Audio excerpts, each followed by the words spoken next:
उदयपुर जिले के बावलवाड़ा गांव में पाइपलाइन बिछाने के दौरान एक मजदूर की मौत का मामला अब गंभीर विवाद का रूप लेता जा रहा है। मृतक के परिजनों ने इसे हादसा मानने से इनकार करते हुए सुनियोजित हत्या बताया है और पुलिस की कार्यप्रणाली पर भी सवाल खड़े किए हैं। जानकारी के अनुसार 4 जनवरी 2026 को बावलवाड़ा गाँव में पाइपलाइन बिछाने का कार्य चल रहा था। इसी दौरान करौली जिले के टोडा भीम तहसील के मातासोला गाँव निवासी मजदूर हितेश जांगीड़ की जेसीबी से टक्कर लगने के बाद करीब 40 फीट ऊंचे पहाड़ से नीचे गिरने से मौत हो गई। मृतक के परिजनों का आरोप है कि ये कोई साधारण हादसा नहीं बल्कि सोची समझी साजिश के तहत की गई हत्या है। परिजनों का कहना है कि हितेश जांगीड़ और ठेकेदार मुकेश जांगीड़, जो उसका पड़ोसी भी बताया जा रहा है, दोनों के बीच झगड़ा होने का मामला। इस रंजिश के चलते ठेकेदार ने कथित रूप से भरतपुर निवासी जेसीबी चालक अजय जाटव से जेसीबी द्वारा टक्कर मरवाकर उसे पहाड़ से नीचे गिरवा दिया, जिससे उसकी मौत हो गई। हमारे बच्चा को झूठ बोल के काम के बहाने लेके चला गया। उसके बाद में 4 तारीख को मेरे पास फोन आया तो वो बोल रहा मम्मी मेरे को मारने की धमकी दे रहा है। फिर उसके बाद में आधा घंटा बाद में मेरे को फोन आया, दूसरे के जरिए खबर आई कि तुम्हारे बच्चा की हालत ज्यादा खराब है, उसको हॉस्पिटल लेके जा रहे हैं। तो फिर मैंने ठेकेदार को फोन किया तो ठेकेदार ने मेरा फोन नहीं उठाया, कोई जवाब नहीं दिया। मुझे डोंगरपुर बावलवाड़ा गांव में, उदयपुर जिला में। इसके बाद दूसरे दिन उसकी हत्या कर दी। परिजनों का यह भी आरोप है कि घटना के बाद पुलिस प्रशासन और ठेकेदार ने मिलकर मामले को अलग रूप देने की कोशिश की। कुछ समाचारों में जहां मौत का कारण जेसीबी की टक्कर बताया गया है, वहीं पुलिस की ओर से इसे ट्रैक्टर की टक्कर से हुई दुर्घटना बताया जा रहा है। उदयपुर जिले के बावलवाड़ा गांव में पेयजल पाइपलाइन बिछाने के दौरान हुए हादसे में एक मजदूर की मौत हो गई। जेसीबी मशीन की टक्कर लगने से मजदूर करीब 40 फीट ऊंची पहाड़ी से नीचे गिर गया, जिससे वह गंभीर रूप से घायल हो गया। जानकारी के अनुसार मृतक की पहचान करौली जिले के निवासी हितेश पुत्र रामगोपाल जांगीड़ के रूप में हुई है, जो पेशे से मजदूर था। रविवार दोपहर 3 बजे बावलवाड़ा क्षेत्र में पहाड़ी इलाके में पाइपलाइन बिछाने का काम चल रहा था। इस दौरान काम करते समय जेसीबी मशीन की टक्कर लगने से हितेश संतुलन खो बैठा और ऊंची पहाड़ी से नीचे गिर गया। मृतक के परिजनों के अनुसार इस मामले का सबसे बड़ा सबूत ठेकेदार और जेसीबी चालक के बीच हुई कॉल रिकॉर्डिंग हो सकती है, जिससे ये स्पष्ट हो सकता है कि यह हादसा था या सुनियोजित साजिश। बात करा दी मेरी करो। हेलो, हाँ बोल। घबरा मत, कत्ते तो कच्ची आंच को नाम दो, कत्ते टेंशन मत कर, चाहे मेरा कुछ भी हो जाए, लेकिन तुझे हाथ नहीं आने दूंगा मैं कोई, और या ज्यादा कुछ को मेरे के लाज मतलब तो से पहले मैं तैयार हूँ ना, तो ये बात ही है भाई। ठीक है, तो मैं कह रहा हूँ तो से पहले मैं मरवा तैयार हूँ, चाहे मेरा कुछ भी हो जाए, लेकिन तुझे हाथ नहीं आने दूंगा मैं। ठीक है, ठीक है भाई। अरे हाँ, तुझे हाथ नहीं आने दूंगा बिल्कुल ही। तो मैं कोई आगे कौन कर सका, अजय तेने क्या करे तो तुम्हें और ना बता मेरी सुन पहले। हेलो, हाँ तेरे तो कोई शब्द क्यों नाम है, तेरा कोई लाइसेंस कौन है, तेरा अजय नाम है।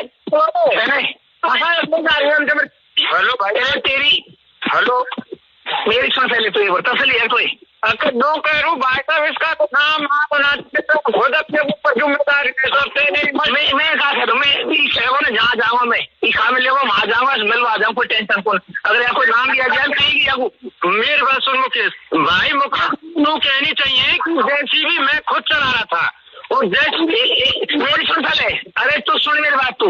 हाँ हेलो, मैंने यह चीज सब चीज कर ली। अजय को 1% नाम बना दूं मैं भाई, अजय ने टक्कर दी है। सुन भाई, हाँ मैं क्या कह रहा हूँ, अगर अजय को अगर कहीं अजय ने 6 बजे मैं कर तैयार हो, बोल 6 बजे तैयार हो, अजय को आज भी दिया तो दोनों बता, फिर तुम अपना नाम क्यों ना लिखवा, ऑपरेटर तो ये था आके ना। वहीं पुलिस द्वारा दर्ज एफआईआर में मृतक के भाई जितेंद्र जांगीड़ को गवाह बनाया गया, लेकिन जितेंद्र का आरोप है कि उससे झूठ बोलकर कागजों पर हस्ताक्षर करवाए गए। मेरा नाम जितेंद्र जांगीड़ है, पिता का नाम रामावतार जांगीड़, तहसील टोडा भीम, जिला करौली, निवासी मातासोला का रहने वाला हूँ। 4/1/2026 को मेरे छोटे भाई हितेश जांगीड़ की हत्या कर दी गई थी उदयपुर बावलवाड़ा क्षेत्र में। मुझे पता चला, मैं दिल्ली से वहाँ पहुँचा था, तो 18 घंटे बाद में पहुँचा। तो 5 तारीख को शाम की 3 बजे उनके पास जाकर देखा तो उनकी डेड बॉडी डूंगरपुर के मोर्चरी में रखी हुई थी। हमें मुकेश ठेके द्वारा बताया गया था कि इसका एक्सीडेंट ट्रैक्टर से हुआ है, लेकिन दूसरे दिन जब न्यूज़ पत्रिका हमने पढ़ी तो उसमें लिखा हुआ था कि जेसीबी की टक्कर से हुआ है। उसके बाद में मुकेश ठेकेदार का फ़ोन बंद आ रहा था, वो हमने उसको काफ़ी बार ट्राई किया, लेकिन उसका फ़ोन हमेशा के लिए बंदी था। उसके बाद में हम डेड बॉडी को लेकर घर आ गए थे। उसके बाद हमने दाह संस्कार किया तो मुकेश ठेकेदार हमारे ना दिए में गए, ना दाह संस्कार में गए, ना सत्यनारायण में आए, ना बारे बावण में आया। तो हमें शक होने लगा तो हमारे उन्हीं के रिश्तेदार ने हमारे घर पे आके कहते हैं कि आपको ऐसे सच्चाई पता नहीं चलेगी, आप जेसीबी के ड्राइवर के पास जाइए और उनसे सच का पता कीजिए।